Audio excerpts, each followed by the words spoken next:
Good morning, everyone. Apologies for my slightly delayed start this morning. I have a little bit of a crazy back-to-back day today, so apologies for that. My previous sessions overrunning just a tiny bit this morning. So thank you for tuning in. This is AMs with Annette. This is your UK business and coronavirus update, happening weekdays at 11 a.m. on whichever platform you are currently watching. We are streaming across multiple platforms today, so thank you for tuning in. Good morning, Johnny. Good morning, Amin. Good morning, Bolt Prospect. Good morning, Sam. Thank you, everyone who is joining me. I do very, very much appreciate you tuning in. So thank you for that. Now, I am just going to make sure that I have all the comments, that I'm able to see comments on all platforms, and I'm able to see what is going on. Good morning, Net of Netson. Good morning, Romanessa. Good morning, Wendy. Good morning, Kev. Good morning, Jack. Thank you, everyone who is tuning in. I do very much appreciate it. This is your UK business and coronavirus update, AMs with Annette, weekdays at 11 a.m. If you have not watched any of my sessions before and you do not know who you are tuning into, my name is Annette Ferguson. I'm CEO of Annette & Co, UK-based accounting firm. I am a chartered accountant and certified profit first professional, and I help business owners take home more money from their business for them and their families to enjoy. Of course, at the moment, that is incredibly challenging for many, many businesses. Excuse me, which is why I decided to do these live streams weekdays at 11 a.m. Not only to support you during this time, but of course, support you beyond as well. Thank you very much for the follow, James. I do very much appreciate it. Rhiannon, thank you for joining me. The Entrepreneur Journey, thank you for tuning in. I do appreciate you joining, and I can see that we have somebody commenting over in the Uncover Well community, but I can't actually see your this page loads. So thank you, whoever that is that said good morning over there. I do very much appreciate it as well. So I have a number of things that I want to cover off today, as always. The first thing that I want to speak about and highlight is the percentage of the UK workforce currently on furlough. There are currently 8.4 million people in the UK on furlough. That equals over 25% of the UK workforce.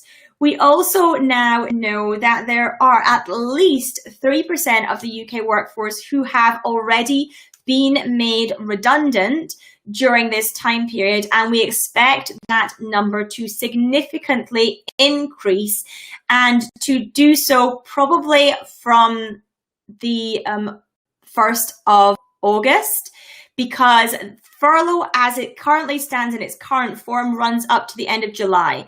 What that means in reality is actually we're going to start hearing about more and more big redundancies happening very, very soon, because with larger companies, they have a requirement to let their staff know 45 days before the redundancy date, which means that come mid-June, we are likely to start seeing a host of redundancies announced from big business, and we'll start seeing that from now onwards pretty much. I spoke yesterday about the redundancies. EasyJet had already announced we are going to start seeing more and more of this over the next few days and weeks and potentially months, as businesses try and scale back, try and work out what their business strategy is going to be after this point in time, what it's going to look like as we come out of this crisis, as lockdowns start to ease, and as we are sitting in the middle of a recession which is reported to be a very deep one, worst in a century, worst in 300 years. That's the type of wording that we are hearing. Therefore, businesses at the moment are very much in strategy mode. And regardless of your business size, you too should really, really try and be in strategy mode as to what is your business going to look like after this point in time. What is your strategy for running a business that is perhaps social distancing if you are in a physical environment, or even if you are a virtual business, what is the strategy to operate during a recession? So that is incredibly important, because that is going to become more and more important as we go through the next few weeks, as well as to understanding what your business is going to look like at this time. Good morning, Susan. Good morning, Sapphire. Thank you for tuning in. I appreciate it. Good morning, Christine. Thank you for tuning in, everyone who is tuning in. Thank you for saying hello. I appreciate all of those who are, of course, who have just started to follow me. I can see some of those notifications coming in. Thank you so much. I do appreciate it. I appreciate your likes, your loves, your shares, your hearts, whatever platform you are on and whichever method you are doing that. Thank you so much for doing it. I very, very much appreciate it. And if you do enjoy what I share and get value from what I share generally, I would love if you want to share this out to your network as well, whether that be your followers, your friends, your fans, your any of your private groups, anything like that. I massively, massively appreciate it. So thank you very much.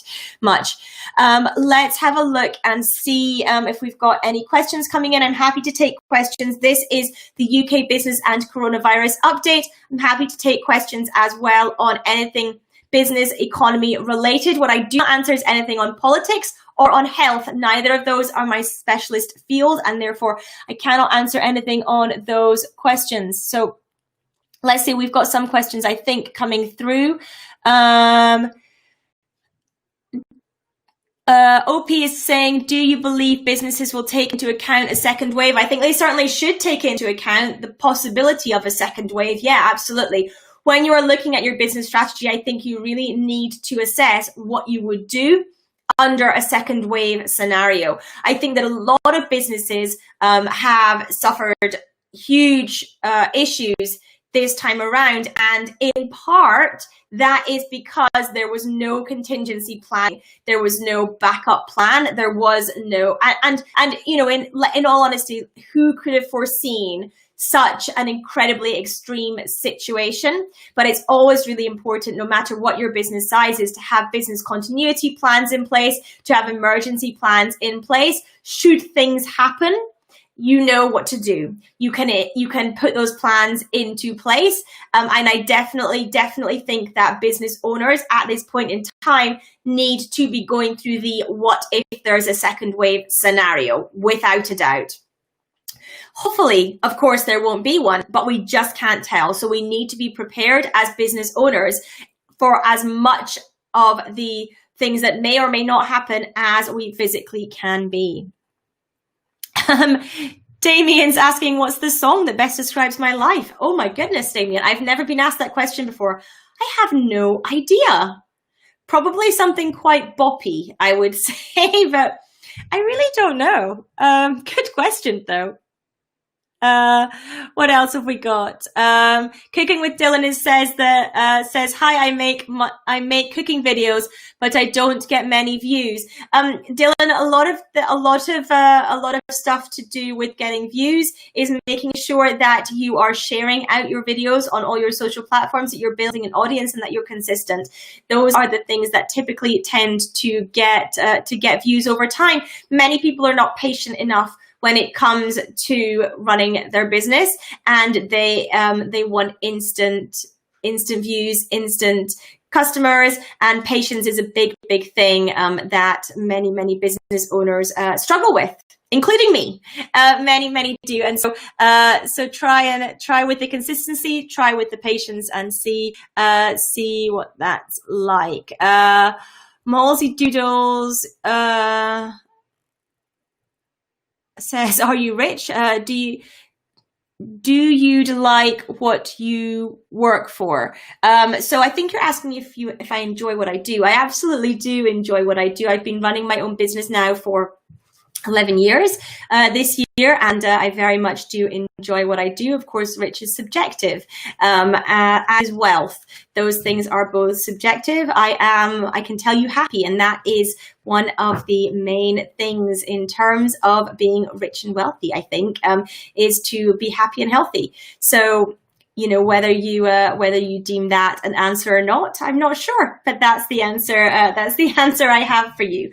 So the next thing I want to speak about are the changes to furlough. So Furlough, the job retention scheme, is operating in its current form up until the end of July. So it's currently operating in exactly the same way till the end of July. We were expecting that Rishi Sunak, the Chancellor, would have come out yesterday and given us more information on what furlough changes are going to look like. He did not. So we are hoping that it will be today or before the beginning of next week, at least, and announce those changes. What is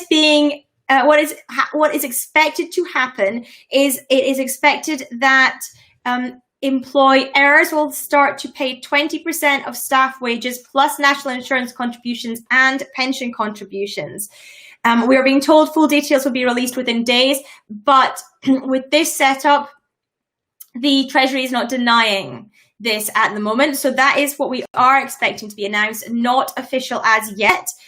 We are also hearing that there will be a cutoff for employers putting people on furlough. So there's going to be a cutoff date imposed, and that will happen over the next couple of weeks is most likely. That means that what will not be able to happen after that date is people won't be able to cycle their employees in and out of furlough. What some people have been doing just now is, for example, furloughing their employees for 3 weeks, the minimum period, taking them back for 1 week, and then furloughing them for 3 again and cycling them in and out of furlough. That will stop. There will be a date at which you will not be allowed to put somebody back into furlough again. So you won't be able to take them in and out in that way. That is the date has not been announced yet, but that is to be aware of, that cycling will stop. I know a lot of people who are directors of their own companies in particular were doing this furlough cycling. So be aware that that will cease. And at some point when you take somebody out of furlough, you won't be able to put them back in again. So that is going to be something that people are going to have to think about strategically in their business, who they might need to keep in for a longer period and who they might not, and making sure that you choose wisely come that cutoff date so that your business can then operate moving forward as well. We are hearing that Lloyds Bank Commercial Banking Business Barometer, that is a mouthful, shows that overall business confidence fell to minus 33% in May, while economic optimism fell by minus 42%. That is the lowest since January 2009. We may expect that economic optimism and confidence would be at an incredibly low point at this point in time. We are hearing, of course, that the economy is not in a good place. We are hearing lots of negativity around what that might look like. So therefore, we might expect those numbers as well. We're also hearing that a survey from Make UK, who is the manufacturing trade body, is reporting a quarter of jobs will be cut over the next 6 months. Something, of course, that we've been talking about a lot in these sessions is the potential rise in unemployment. Are furloughed people the hidden unemployed? What will happen come the beginning of August when furlough is changed, when the rules are changed, like I mentioned at the beginning? What is that going to mean for people? So that's the situation.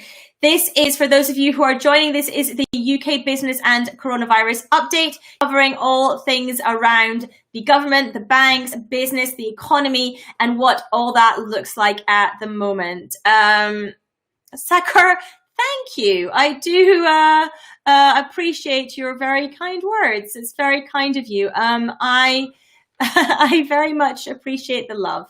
That's very, very sweet. There's warnings that the track and trace will end up increasing employment tribunals, as employers will possibly continue to ask staff to keep working.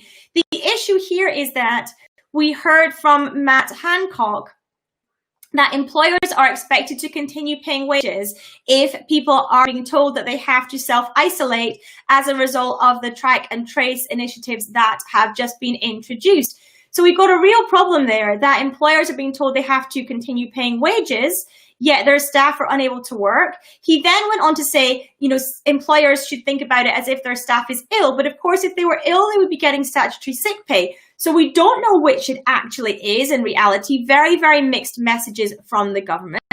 Of course, if the people at work have to self-isolate to the point where the workplace has to close, if there is too few staff and the workplace has to close, what happens then? Is there compensation for people's loss of earnings as a business owner as a result of that? Doesn't look like it. So this is going to be a real problem, this track and trace, because it relies on people doing the right thing, doing as they're told.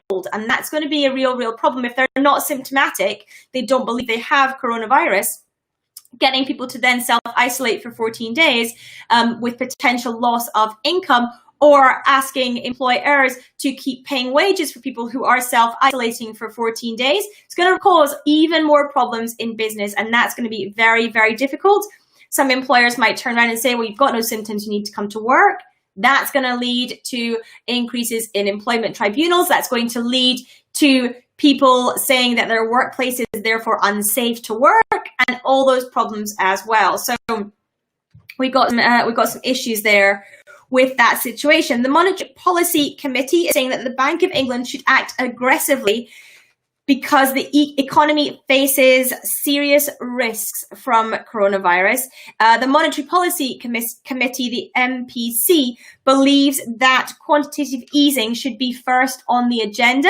They but also believe that negative interest rates are another possible step. Again, something I've been talking about over the last few days, the last couple of weeks, is the possibility of negative interest rates in the UK and what that means for businesses as well. Let me just check to make sure we don't have any comments or questions that are coming through as well. Sacker, I am a chartered accountant and certified Profit First professional. That is what I do. I run Annette & Co, a UK-based accounting firm. Let's see. Coxie Official, thank you for tuning in. Thank you so much for the love in the comments. I do appreciate that very, very much. Thank you for that.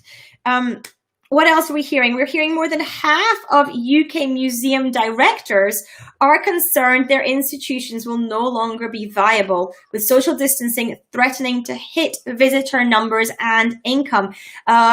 6 out of 7 directors are saying they are worried about their ability to attract visitors back once restrictions are lifted.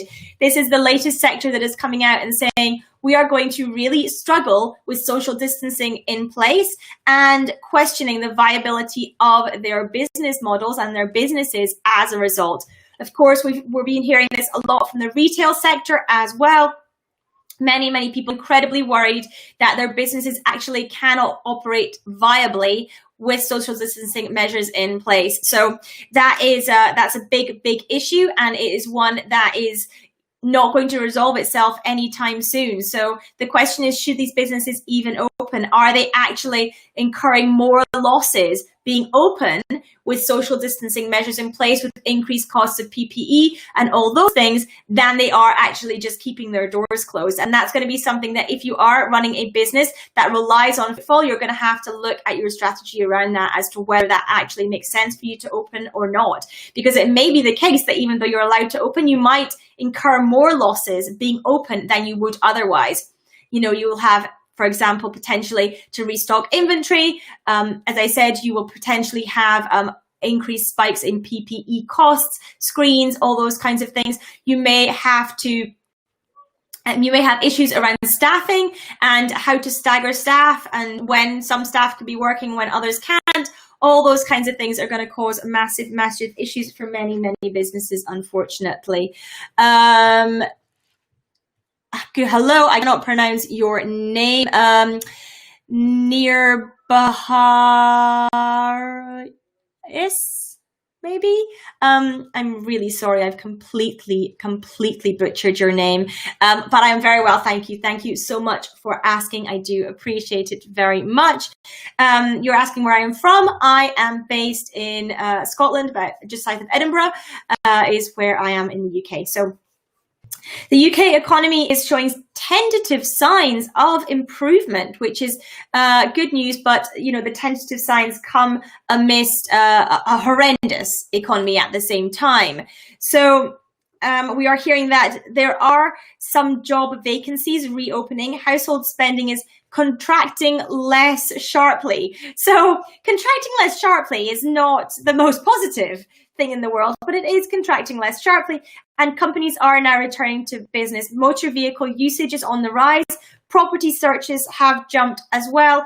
However, according to a number of leading economists, we are hearing that everything still points to a very slow and painful recovery for the UK as well. So we are certainly not saying that it is a good news story, unfortunately. So thank you so much for those of you who are tuning in. This is AMs with Annette, happening weekdays, whichever platform you are watching on. This is currently, we are covering UK business and coronavirus updates. And I am Annette Ferguson, CEO of Annette & Co, UK-based accounting firm. I'm a chartered accountant and certified profit first professional. I help business owners take home more money from their business for them and their families to enjoy. Of course, at this point in time, that is incredibly challenging for many. I do appreciate you tuning in. I appreciate the love, the shares, the hearts, the thumbs up, all the good stuff, depending on whichever platform you are on. I also appreciate those of you who have started following me as a result of this session. So thank you so much for that. I also invite you to join me inside the Uncover Wealth community. If you have not already joined my private Facebook group, the Uncover Wealth community, please do come and join me in there as well. If you are a business owner, I would love to see you there. You just need to type Uncover Wealth community into the search bar in Facebook and you will find us. Or if you are on some of the platforms where I have a link in my bio, so TikTok and Instagram, for example, you will be able to just click the link in my bio and come into the Uncover Wealth community that way. So like I say, weekdays at 11 a.m. I am here. Make sure you pop it in your diary so that you can join on Monday as well. And I'm just going to check the comments to see if we've got any questions coming in. Sean, lovely to see you as always. Thank you for tuning in. Thank you, Thomas. Thank you, Sabrina. Let's see. Nirbahi, I did just answer you, so my apologies if you missed that that answer. I was covering that. Yeah, I think we've got all the questions that we have in already. So thank you for tuning in. Thank you for joining. As I say, I am back at 11 a.m. on Monday. So I look forward to seeing you all then on whichever platform you are on. Once again, thank you for the follow, the likes, the loves. We are live currently on TikTok, Instagram, YouTube, Periscope and Twitter, Facebook, and of course within the Uncover Wealth community. The Uncover Wealth community, my private community on Facebook, I have exclusive content in there as well. So I would love if you want to join me in there. And if you want to hear even more of me, you can also check out Uncover Wealth Radio. That is my podcast. Again, exclusive content on Uncover Wealth Radio. So you can search for that in your podcast player and hit subscribe and have a listen. So I would love to see you on any other platforms as well as the one you are watching me on. So do come and check out some of my other content too. Thanks again for tuning in. I'm going to sign off now, but I hope you have a wonderful, wonderful weekend and we'll speak really soon.